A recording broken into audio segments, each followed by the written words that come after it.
Markandeshwar Shiv, what वृक्ष, श्री कृष्ण, बलभद्र एवं सुभद्रा के दर्शन पूजन का महात्म्य। ब्रह्मा जी कहते हैं, ब्राह्मणों, अब मैं पंच तीर्थ की विधि बतलाऊंगा तथा स्नान, दान और देव दर्शन से जो फल होता है उसका वर्णन करूंगा। मार्कंडेय हृदय में जाकर मनुष्य उत्तराभिमुख हो 3 बार डुबकी लगाए और निम्नांकित मंत्र का उच्चारण करे। संसार सागरे मग्नम पापग्रस्त मचेतनम त्राहि माम भगनेत्र घन त्रिपुरारे नमस्तुते। नमः शिवाय शांताय सर्व पाप हराय च स्नानम करोमि देवेशमम नश्युत्पातकम। अर्थात भग के नेत्रों का नाश करने वाले त्रिपुर शत्रु भगवान शिव, मैं संसार सागर में निमग्न पापग्रस्त एवं अचेतन हूँ, आप मेरी रक्षा कीजिए। आपको नमस्कार है। समस्त पापों को दूर करने वाले शांत स्वरूप शिव को मेरा नमस्कार है। देवेश्वर, मैं यहाँ स्नान करता हूँ, मेरा सारा पातक नष्ट हो जाए। यों कहकर बुद्धिमान पुरुष नाभि के बराबर जल में स्नान करने के पश्चात देवताओं और ऋषियों का विधि पूर्वक तर्पण करे, फिर तिल और जल लेकर पितरों की भी तृप्ति करे। उसके बाद आचमन करके शिव मंदिर में जाए, उसके भीतर प्रवेश करके 3 बार देवता की परिक्रमा करे। तदनंतर मार्कंडेश्वराय नमः इस मूल मंत्र से अथवा अघोर मंत्र से शंकर जी की पूजा करके उन्हें प्रणाम करे और निम्नांकित मंत्र पढ़कर उन्हें प्रसन्न करे। त्रिलोचन नमस्तेस्तु, नमस्ते शशिभूषण, त्राहि माम त्वम विरूपाक्ष महादेव नमस्तुते। तीनों नेत्रों वाले शंकर, आपको नमस्कार है। चंद्रमा को भूषण रूप में धारण करने वाले, आपको नमस्कार है। विकट नेत्रों वाले शिव जी, आप मेरी रक्षा कीजिए। महादेव, आपको नमस्कार है। इस प्रकार मार्कंडेय हृदय में स्नान करके भगवान शंकर का दर्शन करने से मनुष्य सब पापों से मुक्त हो शिवलोक में जाता है। वहां से कल्पांत स्थायी वट वृक्ष के पास जाकर उसकी 3 परिक्रमा करे, फिर निम्नांकित मंत्रों द्वारा बड़ी भक्ति के साथ उस वट की पूजा करे। ओम नमो वक्त रूपाय महाप्रलयकारिणे महद्रसोपविष्टाय न्योग्रोधाय नमस्तुते। अमर सत्वम सदा कल्पे हरिष्यातनम वट न्योग्रोध हर में पापम कल्प वृक्ष नमस्तुते। अव्यक्त स्वरूप महाप्रलयकारी एवं महान रस से युक्त आप वट वृक्ष को नमस्कार है। हे वट, आप प्रत्येक कल्प में अमर हैं। आप पर भगवान श्री हरि का निवास है। न्योग्रोध, मेरे पाप हर लीजिए। कल्प वृक्ष, आपको नमस्कार है। इसके बाद भक्ति पूर्वक परिक्रमा करके उस कल्पांत स्थायी वट को नमस्कार करें।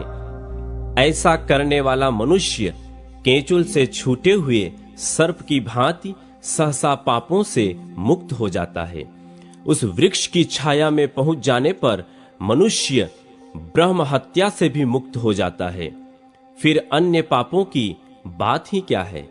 भगवान श्री कृष्ण के अंग से प्रकट हुए ब्रह्म तेजोमय वट वृक्ष रूपी विष्णु को प्रणाम करके मानव राजसूय और अश्वमेध यज्ञ से भी अधिक फल पा जाता है और अपने कुल का उद्धार करके विष्णु लोक में जाता है। भगवान श्री कृष्ण के सामने खड़े हुए गरुण को जो नमस्कार करता है वह सब पापों से मुक्त हो श्री विष्णु के वैकुंठ धाम में जाता है। वट वृक्ष और गरुण का दर्शन करने के पश्चात जो पुरुषोत्तम श्री कृष्ण, बलभद्र और सुभद्रा देवी का दर्शन करता है वह परम गति को प्राप्त होता है। जगन्नाथ श्री कृष्ण के मंदिर में प्रवेश करके 3 बार प्रदक्षिणा करें, फिर नाम मंत्र से बलभद्र जी का भक्ति पूर्वक पूजन करके निम्नांकित रूप से प्रार्थना करें। नमस्ते हल्दीग्राम, नमस्ते मूसलायुध, नमस्ते रेवती कांत, नमस्ते भक्त वत्सल, नमस्ते बलिनाम श्रेष्ठ, नमस्ते धरणीधर, प्रलंबारे नमस्तेस्तु त्राहिमाम कृष्ण पूर्वज। हल धारण करने वाले राम, आपको नमस्कार है। मूसल को आयुध रूप में रखने वाले, आपको नमस्कार है। रेवती रमण, आपको नमस्कार है। भक्त वत्सल, आपको नमस्कार है। बलवानों में श्रेष्ठ, आपको नमस्कार है। पृथ्वी को मस्तक पर धारण करने वाले शेष जी, आपको नमस्कार है। प्रलंब शत्रु, आपको नमस्कार है। श्री कृष्ण के अग्रज, मेरी रक्षा कीजिए।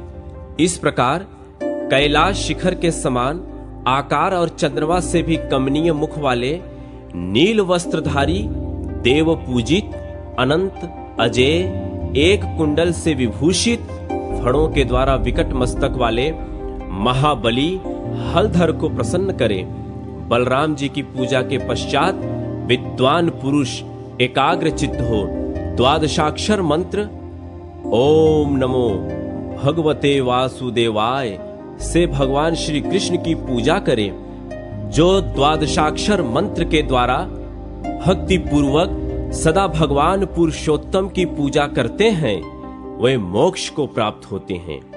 देवता, योगी तथा सोमपान करने वाले याज्ञिक भी जिस गति को नहीं पाते, उसी को द्वादशाक्षर मंत्र का जप करने वाले पुरुष प्राप्त कर लेते हैं। अतः उसी मंत्र से भक्ति पूर्वक गंध, पुष्प आदि सामग्रियों द्वारा जगत गुरु श्री कृष्ण की पूजा करके उन्हें प्रणाम करें। फिर इस प्रकार प्रार्थना करें, जगन्नाथ श्री कृष्ण आपकी जय हो। सब पापों को नाश करने वाले प्रभु आपकी जय हो। चाड़ूर और केशिके के नाशक आपकी जय हो। कंस नाशन आपकी जय हो। कमल लोचन आपकी जय हो। चक्र गदाधर आपकी जय हो। नील मेघ के समान श्याम वर्ण आपकी जय हो। सबको सुख देने वाले परमेश्वर आपकी जय हो। जगत पूज्य देव आपकी जय हो। संसार संहारक आपकी जय हो। लोकपते नाथ आपकी जय हो। मनोवांछित फल देने वाले देवता आपकी जय हो। यह भयंकर संसार सागर सर्वथा निहसार है, इसमें दुख में फेन भरा हुआ है। यह क्रोध रूपी ग्राह से पूर्ण है, इसमें विषय रूपी जलराश भरी हुई है। भांति भांति के रोग ही इसमें उठती हुई लहरें हैं। मोह रूपी भंवरों के कारण यह अत्यंत दुस्तर जान पड़ता है। सुरश्रेष्ठ, मैं इस घोर संसार रूपी समुद्र में डूबा हुआ हूँ। पुरुषोत्तम, मेरी रक्षा कीजिए। इस प्रकार प्रार्थना करके जो देवेश्वर वरदायक, भक्त वत्सल, सर्व पापहारी, समस्त अभिलषित फलों के दाता, मोटे कंधे और 2 भुजाओं वाले श्याम वर्ण, कमल पत्र के समान विशाल नेत्रों वाले, चौड़ी छाती, विशाल भुजा, पीत वस्त्र और सुंदर मुख वाले, शंख चक्र गदाधर, मुकुटांग भूषित, समस्त शुभ लक्षणों से युक्त और वनमाला विभूषित भगवान श्री कृष्ण का दर्शन और उन्हें प्रणाम करता है, वह हजारों अश्वमेध यज्ञों और सब तीर्थों में स्नान और दान करने का फल पाता है।